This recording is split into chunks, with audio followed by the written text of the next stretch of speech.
بسم الله الرحمن الرحيم. الحمد لله رب العالمين،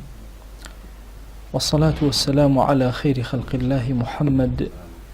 وعلى آله وأصحابه الكرام وتابعيهم بإحسان إلى يوم الدين. ربنا أرنا الحق حقا وارزقنا اتباعه، وأرنا الباطل باطلا وارزقنا اجتنابه. ربنا آتنا في الدنيا حسنة وفي الآخرة حسنة وقنا عذاب النار. بەڕێزان و خۆشەویستانم، لە کۆتا دەرس پێش مانگی ڕەمەضان ئێمە هەر لە باسی دنیا و زوهد لە دنیا و کەمی دنیا و ئەو بابەتە بووین. دیارە کۆمەڵێ فەرمایشتی خواگیان و وتەی پێغەمبەریانمان صلی الله عليه وسلم باس کرد و هەندێک وتەی زانایان کە چۆن وەصفی دنیایان کردووە، کە چۆن ذەمبی دنیایان کردووە، کامەیە ئەو دنیایی کە خەڵکی تێیە ئەگەوزێن و گومڕا ئەبن. یەکێک لە باسەکان کە ئیمامی غەزالی هاتە سەری فەرمووی: وكان بعض السلف يقول لأصحابه، هەندێک لە سەلەفی صالح بە هاوڵەکانی خۆیان ئەوت: انطلقوا حتى أريكم الدنيا، ورن لەگەڵمانە با بڕێن هەتا دنیاتان پیشان بین. فيذهب بهم إلى مزبلة، خەڵکی ئەبرد هەتا ئیگەیانە سەر زبڵخانەیەک. فەرمووی: انظروا، سيركن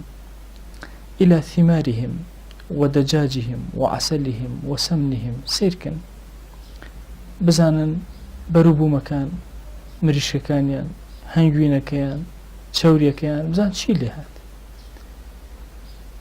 واتە پاشەڕۆی پیشان ئەدان ئەیوو ئەمە دنیاە، دنیای فانی، هەموو ئیشەکەی بریتێ لەمە، خزمەتکردنێکە بۆ سەرئاوەکان. ئەم مەسەلە کە هەندێک لە سەلەف ئەیهێنایەوە بەڕاستی چاوڕۆشنکردنەوەیەکی زۆر گەورەیە.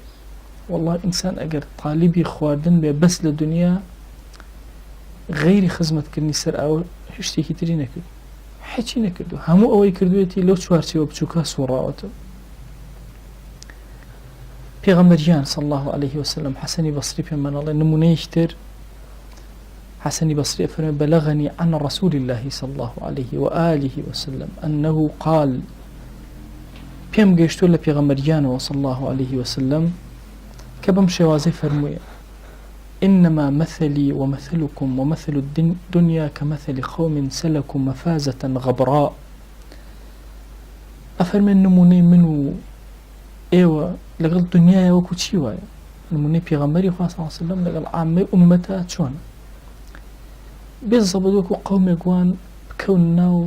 سەحرایەکی زۆر گەورە، دەشتێکی زۆر گەورە، دەشتێکی کاکی بە کاکی. طبعا مەفازە بە معنای دەشتێکی با بڵێن کاکی بە کاکی دێت، سەحرایەت. غەبرا بە معنای چییە؟ یعنی بەس تۆزە بینی، هیچی تر نابینی. ئەوانەی کە ئەسن ناو سەحراوە یا ئەسن ناو دەریاوە، ئەڵێن خۆرە بینی لە ناو دەریاوەیەتە دەر، لە ناو دەریاوە ئەنیشێ. بە هەمان شێواز ئەوەش لە ناو سەحرایە، ئەڵێ لە ناو لمەکەوە بینی خۆر دەریە، لە ناو لمەوە ئاوا ئەبێ، هیچی تر نابینی. ئەفەرمێ لە ناو دەشتێکی ئاو هەیە، هەرچی ئەو خواردنوشتەی پیان هەموو تەواو ئەڕۆن ئەڕۆن ئەڕۆن، خەریکە هاتیاچن. لەپڕ لەم کاتە پیاوێک گێتە سەرڕێیان، جلێکی جوان لەبەری کردووە، حولەیەکی جوان، عەبایەکی جوانی داوە بەسەریە. چۆن کەسێ تازە دەستنوێژ بگرێ یا خۆی بشوە، خۆی وشک نەکاتەوە، قەتەڕاتی ئاو لە ڕیش و ئەوانەی ئەکەوێتە خوارەوە، لە قژی قەتەڕاتی ئاو ئەکەوێتە خوارەوە. ئەفەرمێ ئەبەم شێوازە کابرا قەتەڕاتی ئاو بە ڕیش و بە قژیەوە ئەهاتە خوارەوە. ئەڵێ کە ئەم پیاویان بینی وتیان: وەڵڵاهی دیارە شوێنێکی ئاوەدانی لە ئێمە نزیک. چوونە پێشەوە لە کابرا ڕێگەمان پیشان بدە، بەشکۆ مەخوایە لە هیلاکت ڕزگارمان بێ. فەرمی: چیتانە ئێوە، چ مشکلتان؟ نامان بینی، ئەوە حاڵەکەمانە. باشە ئەگەر ڕێگای ئاوتان پیشان بدەم کە بۆ کوێ ئەڕۆن، ڕێگای سەوزایەکی زۆر جوانتان پیشان بم، چی ئەکەن؟ بەگوێ مەکەن؟ قالوا لا نعصيك شيئا، قلبي جويتو ناكن شكو بهلاك أرى. قال: عهودكم ومواثيقكم، عهودكم ومواثيقكم بيمان كانتان فأعطوه عهودهم ومواثيقهم بيمان بني همو بيمان يندايا لسروي بحي شوازيك أسان ناكن فأوردهم ماء بردني بوشوينك أوداني زور خوش باخو باخاتك زور خوش لقل يعني مايا وزور ثم قال يا هؤلاء الرحيل خلقنا برون إربا جيبهم طاو سفركتان دورة كان بوشوية إلى ماء ليس كماءكم كورا برون أم أو هجنية أو هزور لما باشتر هيا باخو باختيش زور لما خوشتر هيا أما هروتن با إسراحتي بكن تانجا مشونا باشكا زوريني خلقا وتيان بخوال لما باشتر من دزناك تنها أمان جا جياني كتمان بوشي أما يتلم جيان آوي ليه وهموشتك فواكي وميوهات ودار وبار وهموشتك ليه يتبو شبر هەندێکی زۆر کەمیشیان وتیان کوڕەکە ئێوە ئاهات و پەیمانتان بەم پیاوەدا شوێنی کەون کوڕە وتیان بێگوێیت ناکەن بێگوێی مەکەن کوڕە یەکەم جار قسەکەی ڕاست دەرچێت دووەمیش ڕاست دەرەچێت ئێوە لە فەوتانا بوون ئەڵێ هەندێکیان هاتن شوێنی کەوتن زۆرینیان بەجێیان هێشت و شوێنی نەکەوتن دوای کەمێک دوژمنێک پەلاماری دان ئەوەی ئەسیر کرد ئەسیری کرد ئەوەی کە کوشتی کوشت ئەم نمونەیە کە پێغەمبەریان صلی الله عليه وسلم دەیهێنێتەوە بزەبت ئومەتەکەی پێغەمبەری خۆیان صلی الله عليه وسلم ئینسان بڕواکەن سەرەتای ژیانی وەکو کەسێکی با بڵێن بێ ئاگا عەوداڵ ئەو هایە نازانێت کوێ بە پێشێ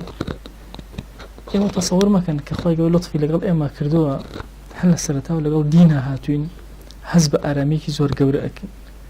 بەو خۆی ئینسان کاتێک کە بە ناڕەحەتی ژیان ئەگوزارێنێ لە ناو کوفر و زەڵالەتە کە ڕوو ئەکاتە دین نازانێت چی بکە لە خۆشی کە هەستەکان نیعمەتی ئیسلام چەند گەورەیە نازانێت چۆن سوپاسی خوا بکە ئەو کەسانێکەوە ئیمان نەهێنن گوێ لە مقابلاتەکانیان بگرن شتانێکی زۆر سادە باسەکەن لە دینە دەستکەن بە گریان ئێمە ئەو شتە سادەی هەر هیچ تەسیرمان لێ ناکە ئەڵێن باشە ئەو شتە کەی بای ئەوەی ئەم کەسە موسڵمان کات کەی بای ئەوەی ئەم کەسێ بگریە سەر سوڕەنێنێ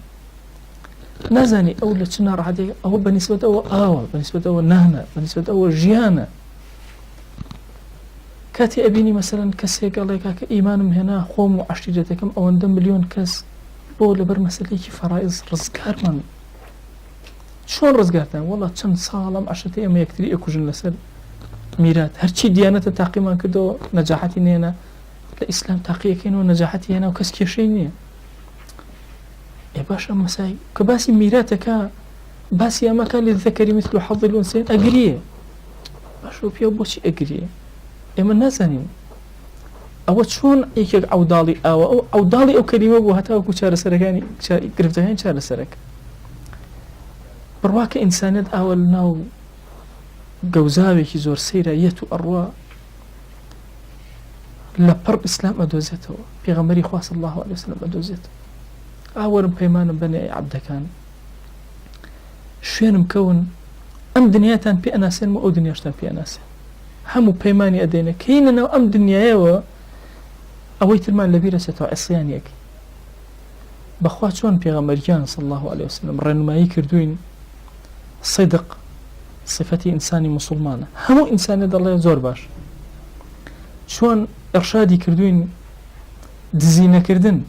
صفەتێکی بەرزی کەسی موسڵمانە ئەمانەت پارێزی صفەتێکی بەرزی ئینسانی موسڵمانە چۆن ڕێنمایی کردوین بۆ ئەم خاڵانە و هەر هەمووشمان هەستمان بە ئاسوودەیی و مرتاحێکی زۆر گەورە کردووە لەم شتانە و ئەزانین هەموو ئینسانێت لەسەر ئەمەیە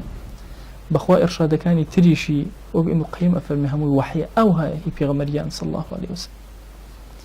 بۆیە ئێمە لە مەسەلەی دنیا و تێگەیشتن لە دنیا بێ ئاوا تێبگەین معقولە تۆ ئەوەی کە پێغەمبەری خوا صلی الله عليه وسلم لە ژیانە پێوتوی بەخوا ئەم ژیانە ئاخرەتیش نەبێ ڕیاباز بی ئەم جیهانە بۆ تۆ هەر خۆشە بێ لە خەڵکی تر جیاوازتر ئەبێ چێژ وەرەگری لە هەموو شتێکەوە خوا ئەبینی دێوەرە ئینسان ئەوەنە سازج بێ بەم کەمەی ئێرە بەم صادق الئەمینە کە پێوتون ئێرە شوێنی ئێوە نییە ئەڕۆن بارەکەن قەناعەتی بە بڕگەیە لە قسەکەی هەبێت قەناعەتی بە بڕگەکەی تر نەبێت مەگەر مشرکینی قوڕیش خۆیان بۆ خۆیان صادق الئەمینیان ناو لێ نەنا بۆ لە بڕگەیەکەما قەنەعەتان پێکرد بۆ ژیان ئەی بۆچی بۆ ئاخرەت قەنەعەتان پێ نەکرد کە دەسی گرتن نەیوت ئەنە منذر عوریان کە لە عەرەبە ئەو کەسەی کە بیویستایە قەومەکەی ڕزگارکە خۆی ڕوت ئەکردەوە بەعەکسەوە سواری وشتر ئەبوو ئەهات هاواری ئەکرێ و ئەنە منذر عوریان من ئەو کەسەم کە ئەتان ترسێنم ڕوت و قوتم ڕاکەن جێشێکی زۆر جەڕارێت پەلامەرتەنەدا ئەو مەسەلێکی دوور درێژی تەیە کە کەسێک لە ئەسیری ڕائەکە بۆ شێوازە قەومەکەی ڕزگارەکە کە هاوارەکە ئەنە منذر عوریان کورە من بالضبط وەکو ئەو پیاوام لە چنگی دوشمن ڕام کردو بەس بۆ ئەم لەحەزەی فریاکەوم بەڕووتی ڕام کردو گوێم نەداوەتێ بە قەومەکە نەفەوتێ ئەی ئێمە مەسەن لەم دنیاە ئێرە ئەکەینە شوێنی حەوانەوە بە شەرتی ئەمە نمونەیەکی بچووکە لە ئاخرەت والله ئەمەی لە دنیا هەیە هەمووی نمونەی ئاخرەت سێوێک ئەبینی هەندێک ترێ ئەبینی ئاژەڵێک ئەبینی هەمووی نمونەی بچوو بچووکە پیشان تەیە شتێکی گەورەتر هەیە پیشان تەیە ئاخرەتێک هەیە پیشان تەیە شتانێک هەیە لەمە گرنگتر هەموو ئەمە دەرگایەکە بۆ شوێنێکی تر جاری وهەیە ئینسان ئەگەر لە سجنا بێت لە دەلاقەیەکەوە کە دەرەوە ئەبینێ زۆر دڵی ئاسوودەیە الدنيا سجن المؤمن بڕواکە ئاوە تەنها دەلاقەیەکە دنیا کە بەهەشتی لێو ئەبی جا کەسی سجنی ئەگەر دەلاقەیەکی هەبێ ڕوو بە دەرەوە زۆر زۆر ئیسراحەتی پێکە هەر چۆنە بێ با هیچی لە دیار نەبێ هەر تۆزێک ئاوە کە سەیرەکە ئارامێکی زۆر ئومێدێکی زۆر گەورەی پێ ئەبەخشی دەیەکە ئەفەرمێ الدنيا سجن المؤمن وجنة الكافر سجنە بۆ ئێمە و دەلاقەیەکی بچووکی تەیە بۆ ئاخرەت ئەڕوان هەومان سەیری ئەوەیەک هەموو نمونەکانی دنیا وأتوا به متشابها لە قیامەتە لەناو بەهەشتا هەر شتێک ئەبینی ناوەکانی ئەزانی بەس هەیهاتە لە بین دوو ناو ئیسم و مسەما زۆر جیاوازە لە ئاخرەت ئەم فەرمایشتەی پێغەمبەریان صلی الله عليه وسلم چاومان ئەکاتەوە لەلایەکەوە کەمن ئەوانەی بەرەو لەگەڵ پێغەمبەری خوا صلی الله عليه وسلم ئەڕۆن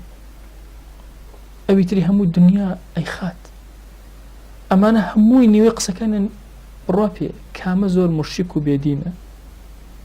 بێنە بزن لە گومانی هەیە لە كل نفس ذائقة الموت کەس گومانی لەو ئاەتە هەیە نییە فرعونەکان بێنە مەلیکەکان بێنە جاهیلەکان بێنە هەمووی قەناعەتی پێێتی والله ئەو ئاەتە چۆن قەناعەتمان پێێتی هەموو ئاەتەکانی قورئان ئەوە هەموو فەرمایشتەکانی پێغەمبەری خوا صلی الله عليه وسلم ئەوە دەی ئەو صادق الئەمینە پێمان ئەڵێ کە ئەم دنیای هیچ نییە مەیکەنە شوێنی حەوانەوەی خۆتە شوێنی خراب نابێتە شوێنی حەوانەوە بەڵکو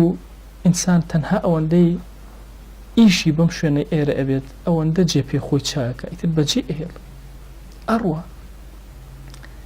ئینسان سبحان الله طبیعەتێکی زۆر سێری خۆی گەورە پێ عەتا کردو بڕواکەن جاری وا هەیە بیر لە کوڕ و کوڕ ئەکاتەوە بەڵام بیر لە خۆی ناکات بیرەکاتەوە ئەم ئەولاد و مناڵ هینانە بە هیچ شێوازێک بەجێ نەیەڵم بە فەقیری با ئەوە نەشتم هەبێ با ئەوە نەم هەبێ دوێژێ بێتە گرفت بوو پیاوی هەبوو خوا عەفوی کە هەموو ڕۆژێ هاو ئەوی ماوەسا ئەوە من مردم ئەو شتانەم چۆن تەوزیع کرێ بڕواکەن لەوە چێ 5 ساڵ پێش مردن هەموو یعنی هەفتەنەوە ئەم پرسیارە لێ نەکە ئەم شەرحەکرێم و ئاوە ئەی دێ بۆچی بە قوربانی خۆم بۆچی ئەویان ئەوە نابە ئەوانیان ئەوە نابە ئەوەنجا بە چی بکەم ئەوە ئەگەر شتێ بنووسم تۆ بۆم ئیمزا ئەەکەی کە ئەویان ئەوە نەبە ئەموو نەوەڵا ئیمزای منیش ناخوا چی خوا بڕانوێتی کێشەی بوو مشکلەی بوو هەموو جارەکان بینی کورە محاجی هەموو سەڵەواتی ناهێنە واز لەمە بێنە تۆ بێرە دەستی خوا تۆ بەڕەحمتری بۆ ئەولادەکانی یاخوا کام تۆ نازانی بۆچی بۆ ئەوە ئەڕۆوە بۆچی لەوەچی ئەمەی کە تۆ ڕقت لەیەتی لە هەمویان باشتر بێ لە قیامەتە ئەمە بۆ تۆ گرنگتر بێ تۆ نازانی لێی گەڕێ مێشکی خۆتی بێ مەژغوڵ مەکە کورە بەخوا ڕاستی شەکەی ماوەسە دوو ڕۆژی نەبرە هاتەوە باشە سبحان الله ماڵە ئەبێ گیرە خۆی بەدەستێەوە ماڵە نابێ هەر گیرە خۆی ئیتر نازانی چی بکەی عقلی ئینسانی وەسوان نابێ زۆر بچووک بێ لە ناو دنیایە هەموو جارە بەو دۆستانە ئەڵێم بەڵام ئەگەر ئێمە وەکو خەڵکی موسڵمان بیری خۆمان بچوو کردەوە چەند موسڵمانێکمان بینی وتمان بس أما زۆر بچووکین نابێت کەسێک هەبێ لە ئومەتی پێغەمبەری خوا صلی الله عليه وسلم بۆ دعوە بانگەوازی ئەوە کوڕی زەوی لەسەر دەسی نەبێ ئەبێ ئیش لەسەرەوە کە ئەبێ لە فکر و خەیاڵ و مخەیلەی ئەمە نەک تۆزێ زەوی هەموو گوی زەوی حکمی خۆی تیا کرابێ ئەبێ نەزەڕی ئاوە بەرز بێ ئەی لە بەرامبەر خۆیە ئایا پەرامار بۆ هەموو کوڕی زەوی بدە ناوەڵا پەرامار بۆ هەموو کوڕی زەوی نادا ئەگەر چی دەوڵەمەندترین کەسی موسڵمان بێنی یەک زەڕە نابێت دنیا چی بێتە ناو دڵی نابێت یعنی تۆ سێر کە عەشەرەی مبەشەرە عەبدوڕەحمانی کوڕی عەوفی تێیە عەبدوڕەحمانی کوڕی عەوف طبعاً ئەوە قسەکەی مەشهورە ئەفەرمێ عەبدوڕەحمانی کوڕی عەوف کە لە مەدینە کرایە هاوڵی یەکێک لە برای یەکێک لە ئەنساریەکان فەرمووی هەرچیت ئەوێ ئەدەمێ حتى ئەگەر ئەتەوێ خێزانم دوان هەیەکیان تەلاقە دەم بۆ تو کامیان دێ فەرمووی خوا جەزا باتێ بەس ڕێی بازاڕم پیشان بدە ئەفەرمێ دەستم بۆ بەر ببردایە ژێری ئاڵتون خۆی گەۆ ڕزقێکی ئەوەی دامێ وردە وردە عەبدوڕەحمانی کوڕی عەوف دەوڵەمەند بوو ئەزانە عەبدوڕەحمانی کوڕی عەوف لە حەیاتی خۆیە 30,000 عەبد و جاریە ئازاد کردو 30,000 عەبد و جاریە هەر گوناهێکی کرد عەبدێ یا جاریەکی ئازاد دەکرد وطبعا عمر مەشهورە ئەوە بابەتێکەیە کۆن ئەو شێخانەی کۆن زۆر گرنگیان پێداوە بە ئەندازی عمری خۆیان سەدەقاتیان کردووە مەسەڵەن ئەگەر عمری 50 ساڵ بوو بێ خۆیان ئەو 50 ڕۆژ بە ڕۆژوو ئەبم لە گوناهی ئەم 50 ساڵەم بووی بۆ هەر ساڵێکی ڕۆژێ وردە وردە هەوڵیاوە 50 حیوانم سەر بڕی بۆ هەر ساڵێکی کە بۆ بە 60 محاوەلەی کردووە 60 دانە حتى ما صاب كي مدرب باسي الشيخ علاء الدينك أفرمي عمري جيشت وصو يانزا صال صو يانزا فقير راجير كردو مصاريفي إكيشا أي فرمي بو هر صالكم فقير باش خويا بهوي أو عتقمك رزقارمك حتى في غمري خوا صلى الله عليه وسلم أما يكردو شصتو سي عبد جاري آزاد كردو خوش عمري شصتو سي عائشة رضي الله رحمة الله عليها بحفتة وبينجي آزاد كردو عمري خوشي حفتة وبينج بو عەبدوڕەحمانی کوڕی عەوف طبعاً وەکو بڵێ بلیارلێر نازانم چی ئەمڕۆ ئەکات بەڵام زەڕێک سەیرەکەی سوبحان الله دنیا لەناو دڵیان نییە بە هیچ شێوازە بۆیە تۆ بیرکەرەوە 30,000 عەبد و جاریە ئازادکەی ئەم خزمەتە گەورە بە ئینسانیەت تا لەگەڵ کۆمەڵە دۆستە خۆزگە حیات و ژیان و کاتی وەفات و هەموو شتێکی عەبدوڕەحمانی کوڕی عەوف بە دەقیقی ئەنووسرا ڕۆژی وەفاتی ئەومان بکردایە بە ڕۆژێکی زۆر گەورە بۆ ئازادبوونی ئینسان لە کەونە چونکە ئەو هەنگاوانەی پێغەمبەری خوا صلی الله علیه وسلم تەحدیدی کرد بەرهەمەکەی لە عەبدوڕەحمانە ڕەنگیدایە دەی ئێمەی موسڵمان سێرکە لە دنیاە چۆن تەعاملەکەین خۆ ناڵێن دنیای نەبێ موسڵمان هەر فەقیر بن نەوەڵام با دنیای هەبێ بەڵام لەناو دڵان نەبێ جارێکتر ئەم قسەیەم عەرز کردوون ئەڵە جارێک کەسێک شا عومەری بینی وتی قوربان تۆش ئەڵە خەریکی دارناشتن بوو ئەنی های خێر تۆش خەریکی دنیای فەرمووی ڕۆڵە من لەگەڵا ئەینێژم نەک لە دڵە ئەتەمەنەوە شاعری زۆر گەورە بوو فەرمووی یەکسەر ڕاستەوە خۆ ئاوە سێ زانی مەبەستەکەی چیە فەرمووی لەگەڵا ئەینێژم نەک لە دڵە ئەم کەلیمە بەس هەموو دنیامان بۆ لەگەڵا بێ بۆ تەعمیری زەویمانەیە نەک بۆ ناو دڵ دۆستێکم هەیە وەزعی مادی زۆر باشە هەموو جارێت پیاکی زۆر خوا ناسوو الحەمدولillah ئەهلی خەیرە ئەڵێ ماڵساڵ دایم ژیان نێوان فەقیر و دەوڵەمەند بەس ژمارەیە هیچی تر نییە خواردنە ماڵە هەیە گەورەی بچوو بەڵە گرنگ نییە وەی خۆ داوپۆشێ سیارەیە ئەڵێ لە دوای ئەمە ئەڵێن وەڵا فڵان کەس ئەوەنە ژمارەی لە فڵان کەس زیاترە باشە من چی بکەم لە ژمارە هەر با زیاد مەسائلی دنیا کەسی موسڵمان ئاوا سەیریەکە چۆن ئەم مەجموعە ئاوا پەکیان کەوتبوو کتوب پڕچوونە شوێنەکە و بەس ئەوەنە ئیسراحەتێ بکەم ئاوێ بخۆم چکە تۆ مسافر بی نایە بمێنیتەوە بڕۆی کاتێکشا کە خەتەرە لەسەر بێ دوژمنێک پەلامارە بدە شوێن ئەو کەسە ڕەسوولە سادیقە بکەویت بڕۆی ئێرە بەجێ بێڵی چەند شیرینە ئینسانی موسڵمان هەموو ڕۆژێکە هەڵسا لە پێش چای بێ کە ئەمڕۆ تەواو بووە هەموو ئێوارەیە خەوتی تۆ تەواو بووی ئەبەم نەزرەوە ئیشکی اینجا چاکەکاریەکان لەسەر زەویە هەرچی دەسی بوو ئەبەی بەو نیەتەوە بێخوای گەۆ لە خۆ ڕازیکی بەخوا جاری وهەیە ئینسان ئەمرێت ئەخ ئینسانی لاواز تۆ چیت عەرشی خوا بکەوێتە لەرزە عەرشی خوا بۆ عەزەمەتە اهتزت عرش الرحمن لموت سعد بن معاذ سعد كري معاذ وفاتي كر عرشي خواك وتلرزو فما بكت عليهم السماء والأرض رواكن عبدي وهيك وفاتك أسمان زي بو أجري بقريانك لايقي أوانو إيشي خوانا إيشي أمني رواكن كسي وهي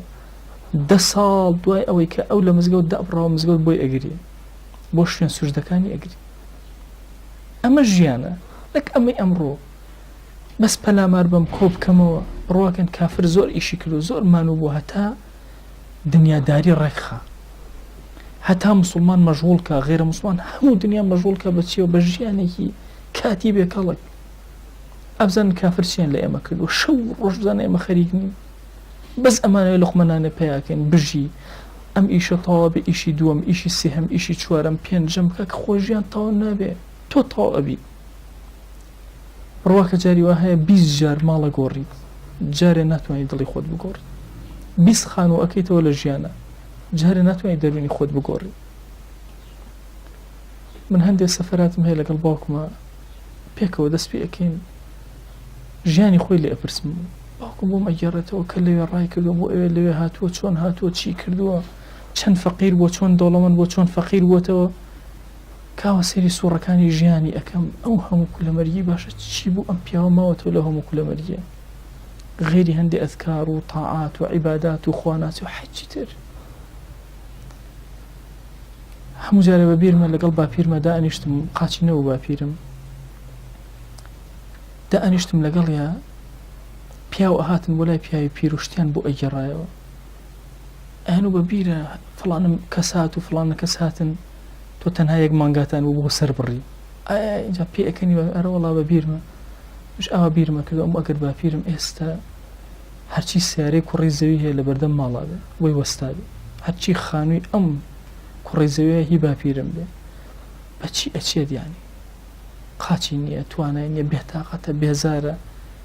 کەسێک نییە هاودڵی بکات بەچی ئەچێ ئەمە هەمووی عمرێک بە توڵ و تەفسیل ڕۆشت و ئێستا هیچ سبحان الله طبيعتي إنسان أقل لجنجيها فريه خوي نكوت ورده بير أبي صفة خرابة كان يدرك حبي دنيا وبلا مالي دنيا بأساين لبيرك تو إبيني هو كاركيت شيء لجنجيها شارسينك ويسبي ناشرته بويا بخوا أم فرماشتي في عمري خوا صلى الله عليه وسلم حسني بصري وما نجرته هنديش أفرمون لما مرسل أبو حسني بصري واتهر قصي حسني بصري رضا رحمتي خوي لي بخوي كأفرمي بلغني مثلا شكو تابعين لاني كم دوكس قطع هاي لنا أم الرواية بلام لبري حسني بصري كسيكي صادقة أجر يكس لني وانا هبوايا تنها صحابة ويا راس الخو قبولك لا بلام دو قطع تقريبا لنا أم الرواية أجر يهبوني هي أجري أوي هي مثلا ضعفك لأصل سندك وأنا هبي بلا معناي فرمايشتك وش جوري لفظة كان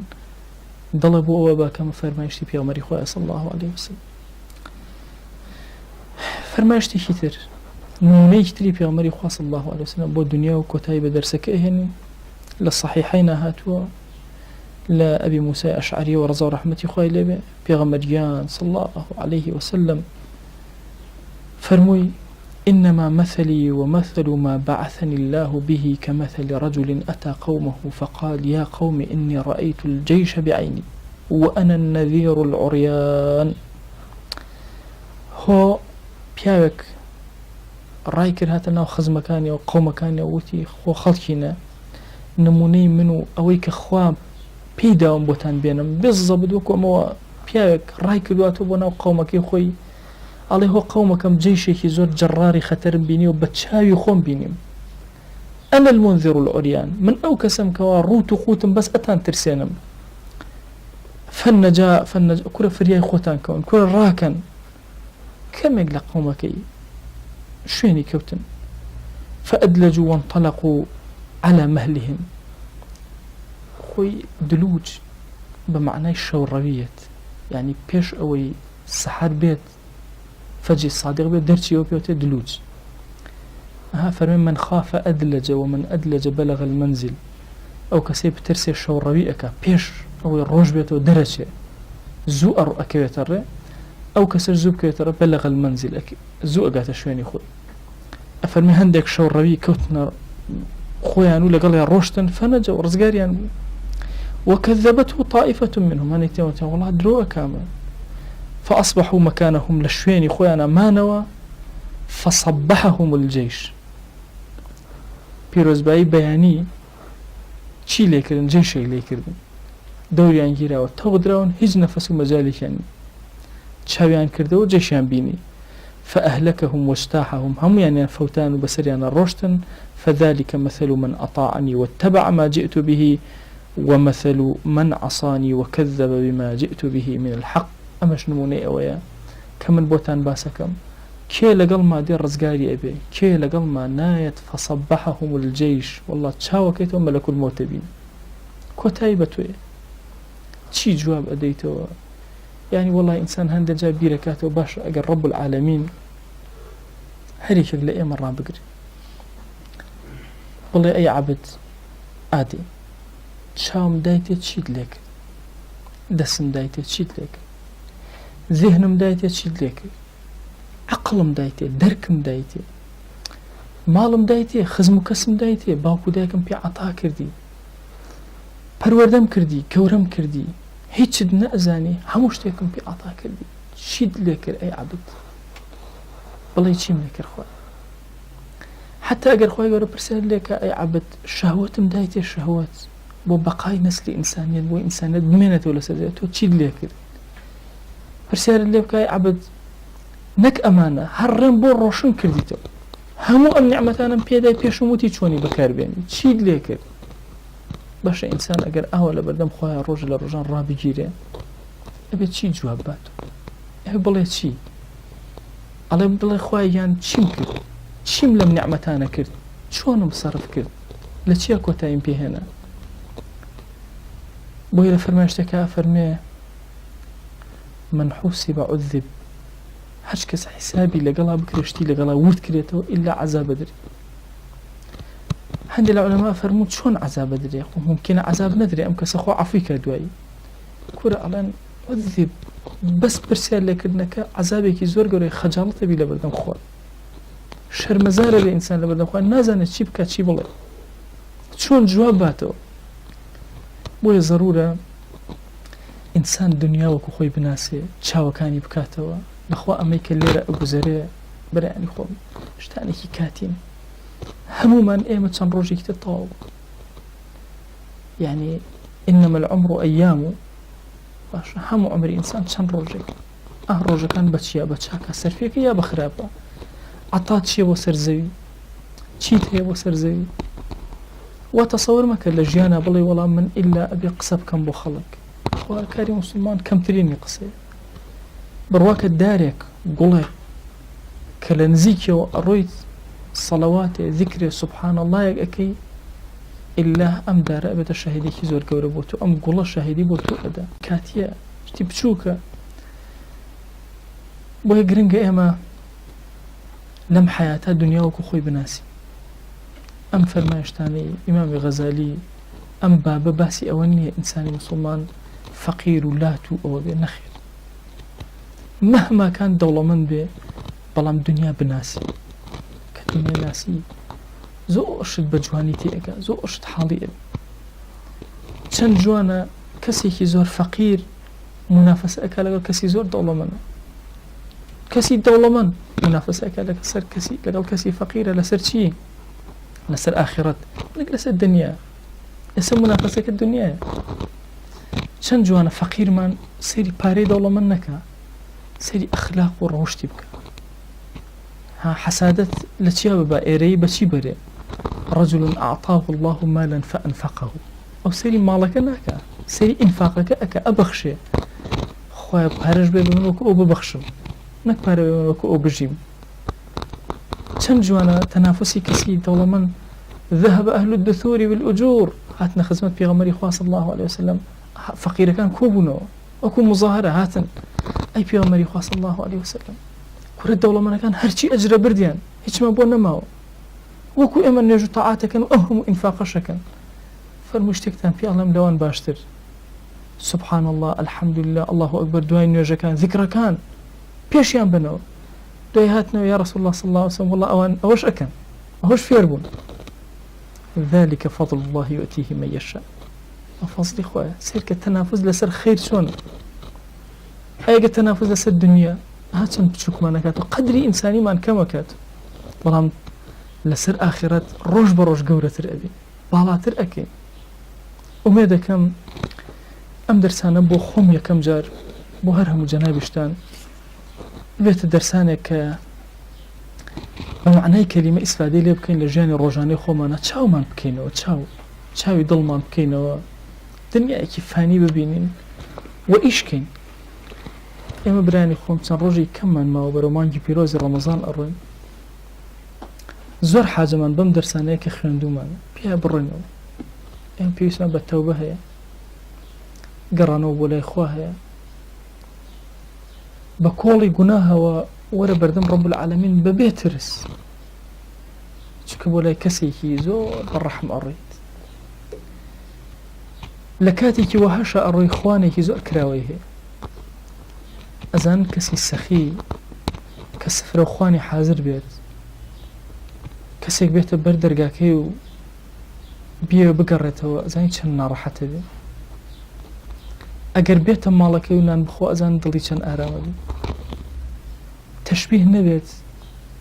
بڕواکەن مانگی ڕەمەزان ئاوایەتە پێشەوە خوانی خواگیان ئاوا کراوەتەوە هەر عەبدێ بگەڕێتە دواوە نێت خوا زۆر عاجزە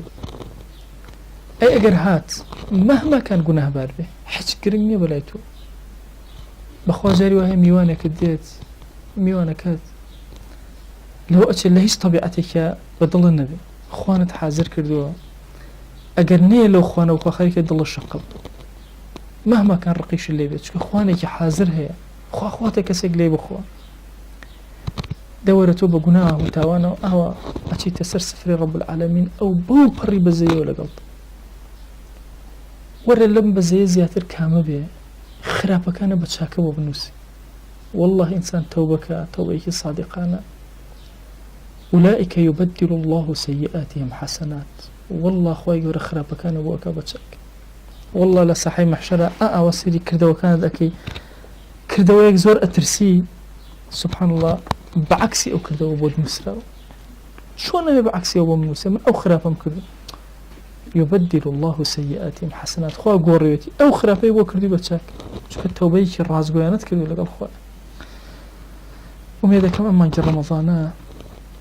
مانگێک بێت کە تەواو چێژی لێ وەرگرین تەواو عەبدایەتی تیا بکەین تەواو خۆمانی لێ نزیک بکەینەوە لە ڕەب العالەمین جوانیەکانی خواگیان ببینین کە مانگی ڕەمەزانمان لێ تێپەڕ بوو بتوانین خەرمانێکی زۆر گەورەمان کۆ کردبێتەوە لە سەروی هەمووشیانەوە ڕەزامەندی خوا و پێغەمبەری خوامان صلی الله عليه وسلم بەدەستێنان خوای بۆ خاتی گەوری خۆت لە گوناهەکانمان ببورە خوای داوات لێ ئەکەین بە ناوی جوانت بە صیفەتی بەرزت بە ئیسمی عەظەمت یا ڕەبی خوایە ئێمە بەرەو مانگێکی زۆر پیرۆز دێن خوایان قبوڵمان کە یا ئەکرەم الئەکرەمین خوای بمانگێڕە لەو عەبدانەی کە تۆ دڵخۆش ئەکەن یا ئەکرەم الئەکرەمین پەروەردگارە بمانگێڕە لەو عەبدانەی کەوا ڕەزامەندی تۆ بەسەریانە دا ئەبارێ خوایان داوات لێ ئەکەین بە ناوی جوانت بە صیفەتی بەرزت بە ئیسمی عەظەمت بمانگێڕە لەو عەبدانەی کە لە ڕۆژی قیامەتە پەروەردگارە بەدەمیانەوە پێ ئەکەنیت پەروەردگارە بمانگێڕە لەو عەبدانەی کە لە ڕۆژی قیامەتە لەناو هەموو خەلائیقا سەریان بەرزەکەیتەوە و عیبەکانیان دا ئەشاری خوای تۆ کەریمی هەرچۆن لەم دنیا عیبەکانت داشارتوین خوای بۆ خاتی گەوری خۆت لەو دنیاش دامان بشارە و بمان شارەوە یا ئەکرەم الئەکرەمین خوای گیان داوای عەفو لێ ئەکەین لە گوناهێ بە ئاشکرا کرد بێتمان لە گوناهێ بە پەنهان کرد بێتمان خوای داوای عەفو لێ ئەکەین تەجاوزمان کرد بێت لە حەقی موسڵمانێکە یا ڕەبی خوای گیان غەیبەتی هەر کەسمان کردو خوای عەفوی کە هەر کەس غەیبەتی کردوین عەفوی کە یا ڕەبی خوای گیان زوڵممان لە هەر موسڵمانێ کردو عەفوی کە هەر موسڵمانە زوڵمی لێ کردوون عەفوی کە یا ربی خوای گیان پەنا ئەگرین بە تۆ لە گوناهەکانی چاومان، پەنا ئەگرین بە تۆ لە گوناهەکانی دەستمان، پەنا ئەگرین بە تۆ لە گوناهەکانی زمانمان، پەنا ئەگرین بە تۆ لە گوناهەکانی دڵمان، پەنا ئەگرین بە تۆ لە گوناهەکانی قاچمان، پەنا ئەگرین بە تۆ لە گوناهەکانی داوێن و عەورەتمان، خوایە پەنا ئەگرین بە تۆ لە گوناهێکە بە زیهنمان هاتووە. یا ربی خوای گیان فکر و زیهنمان سافی بکە یا ئەکرەم الئەکرەمین، یادی خۆت هەمیشە بخەرە ناو دڵمانەوە یا ئەکرەم الئەکرەمین. خوایە چێژ بۆ نوێژەکانمان بگێڕەوە، چێژ و لەزەت خوای گیان بۆ ناو ڕۆژەکانمان بگێڕەوە. خوایە لە گوناهی دایک و باوکمان وبورە، لە گوناهی خزم و کەسوکارمان وبورە، لە گوناهی ڕەفیق و هاوڵ و خۆشەویستانمان وبورە. یا ربی خوایە داوات لێ ئەکەین بە ناوی جوان بە صیفەتی بەرزت بە ئیسمی عەظەمت مهرەبانی خۆت بەسەر ئومەتی پێغەمبەری خوا صلی الله علیه وسلم ببارێنە. یا ربی خوای گیان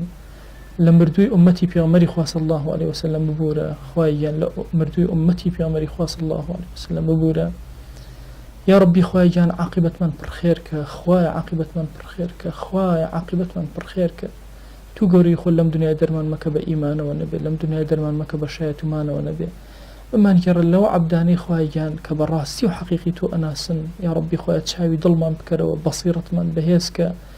خوای گیان بەهۆی گوناهەکانمانە عقوبەمان مەدە، سەترمان کە، خوایە هەر گوناهێکە ئیکەن بمان شارڕەوە. یا رب العالمین فەزەحمان مەکە لەم دنیا یا ئەکرەم الئەکرەمین. یا ربی خوای گیان داوات لێ ئەکەین گوناهێ لەمەوە پێش کردومانە عەفومان کە، گوناهێ لەمەوە دوای ئەیکەین خوایە عەفومان کە. یا ربی خوایە گوناهێ لەمەوە دوای ئەیکەین عەفومان کە. یا ربی خوای گیان ئەوەندە دنیامان بدەرێ محتاجی حراممان مەکە. یا ربی خوایە محتاجی ناکەسمان مەکە، محتاجی نامەردمان مەکە، زەلیلی بەردەسی زاڵمانمان مەکە، زەلیلی بەردەرگای زاڵمانمان مەکە. خوای گیان حورمەت و هەیبەتمان زیاتر بکە یا ئەکرەم الئەکرەمین. خوای گیان داوات لێ ئەکەین بە گەورەی خۆت، بە ڕەحمی خۆت و بەزەی خۆت دڵەکانمان ڕاکێشە بەرەو خواناسی. خوایە خۆتمان پێ بناسیێنە، خوایە خۆتمان پێ بناسیێنە، خوایە خۆتمان پێ بناسیێنە. یا ربی خوای گیان داوات لێ ئەکەین بە ناوی جوانت بە صیفەتی بەرزت بە ئیسمی عەظەمت. یا ربی خوای گیان ئێمە لە بەرخاتی تو لەم شوێنە کۆ ئەبینەوە، ئەم دەرسانە ئەڵێنەوە. یا ربی خوای هەر کەس گوێمان لێ ئەگرێ، بەشداریمان لەگەڵا ئەکا، مانوو ئەبێ لەگەڵ دەرسەکان. یا ربی خوای ئەجر و پاداشیان بۆ بنووسە، لە گوناهیان وبورە یا ئەکرەم الئەکرەمین. یا ربی خوای گیان ئەم دەرسانە بکەرە چرایەکی ڕووناک لەم دنیا و لەو دنیا بۆمان یا ئەکرەم الئەکرەمین. خوای گیان داوات لێ ئەکەین بە گەورەی خۆت ئەو زانایانەی ئەم کتێبیان وتوەتەوە، ئەو زانایانە ئەم کتێبیان نووسیوە و پاکنووس کردووە، ئەو قەڵەم بەدەستانەی تا ئەمڕۆ خەریکی ئەم کتێبە بوون، پەروەردگارە داوات لێ ئەکەین بەزەی خۆت بەسەر هەموویانە ببارێنە، ئەم سەدەقە جاریە بۆ هەر هەموویان بنووسە. یا ربی خوایە داوات لێ ئەکەین بە ناوی جوانت بە صیفەتی بەرزت بە ئیسمی عەظەمت سڵاوی ئەم مەجلیسەی ئێمە تاک بە تاک ناومان لە خزمەتی پێغەمبەری خوا صلی الله علیه وسلم بهێنە. یا ربی خوای گیان داوات لێ ئەکەین بە ناوی جوانت بە صیفەتی بەرزت بە ئیسمی عەظەمت خوای گیان لە گوناهەکانمان ببورە یا ئەکرەم الئەکرەمین. خوای گیان بمان گێڕە لەو کەسانەی پێغەمبەری خوا صلی الله علیه وسلم دڵی لیان عاجزە بێ، خوای بمان گێڕە لەو کەسانەی کە پێغەمبەری خوا صلی الله علیه وسلم بە بینینیان دڵخۆش ئەبێ، کەیف خۆش ئەبێ. یا ئەکرەم الئەکرەمین. خوایە دوعاکانمان قبوڵ کە، خوایە دوعاکانمان قبوڵ کە، خوایە دوعاکانمان قبوڵ کە. یا ربی خوای گیان بۆ خاتری گەورەی خۆت دوعاکانمان قبوڵ کە، خوایە ئەم چەند ڕۆژەی کە لە مانگی شەعبان ماوە بەرەکاتی ئاسمان و زەوی بەسەرمانە ببارێنە. یا ربی خوای بمان گێڕە رەمەزان. یا ئیلاهی اللهم بارك لنا في شعبان وبلغنا رمضان، اللهم بارك لنا في شعبان وبلغنا رمضان، اللهم بارك لنا في شعبان وبلغنا رمضان. وصلى الله على سيدنا محمد وعلى آله وصحبه وسلم تسليما كثيرا أبدا إلى يوم الدين. خوای گەورە لە گوناهی هەموو لایەک مەبورێ و خوای گەورە لێمان قبوڵ کە إن شاء الله.